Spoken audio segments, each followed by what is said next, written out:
Most people have heard about the racial bias that exists within standardized tests like the SAT and ACT.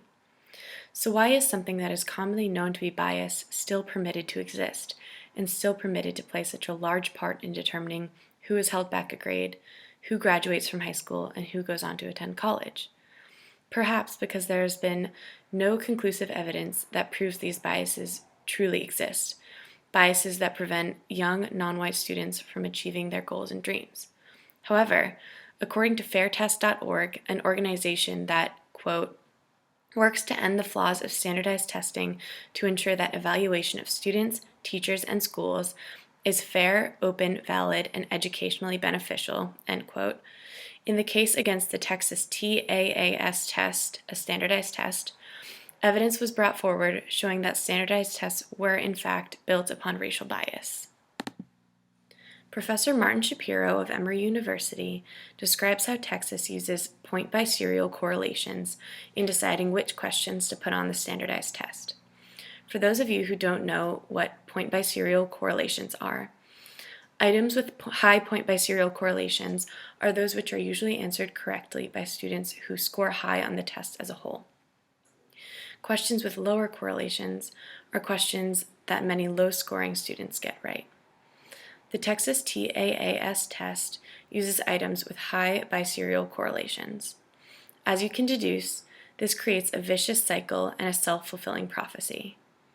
Non-white students tend to score lower on the test than white students, and then the questions that non-white students do answer correctly more often than white students are omitted from the test because non-white students are answering them correctly. This is blatant racism. This also occurs in the creation of the SAT. Questions that are answered correctly more often by non-white students than white students are often not included on the test. Additionally, some questions on standardized tests are outright racist or lack cultural awareness. Furthermore, items that factor non-school learning and cultural background are included on the test. Questions are based on the experiences of white students, and of course this gives white students a leg up over non-white students.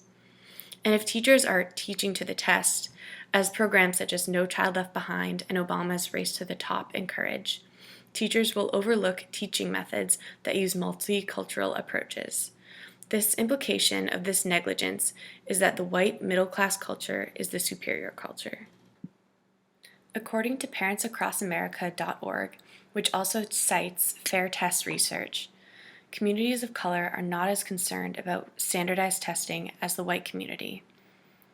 However, groups representing non-white students are becoming more aware of the connection between standardized testing and school closures, teachers being fired, and students retaining the information being taught. African American, Latino, Native American, and some Asian students disproportionately fail graduation exams, and not having a diploma leads to higher risk of unemployment and imprisonment. They are more likely to be held back a year for these low scores, and thus are likely to suffer from lower self-esteem, which increases likelihood of dropping out. Because they score lower on the SAT and ACT, many non-white students do not have access to merit scholarships, which contributes to the racial gap in college enrollment. Schools get rid of students who tarnish their reputation with poor scores, ultimately damaging the student's education. Finally, the stereotype threat, which is what happens when students who are aware of stereotypes about their group's intellect score lower on tests, perpetuates racial inequality. Parents Across America posits a few possible amendments to be made. It urges Congress to provide more adequate school resources and address the intertwined consequences of poverty and racism that make it nearly impossible for most students to succeed at high levels in schools. It urges Congress to overhaul No Child Left Behind and stop using standardized tests to evaluate schools, a practice that encourages teachers to teach to racist tests and overlooks students who have less of a chance at succeeding on them. It encourages schools to use tests only as a minor factor in determining whether a student is to be held back. Finally, states should provide support to ensure schools support all of their students.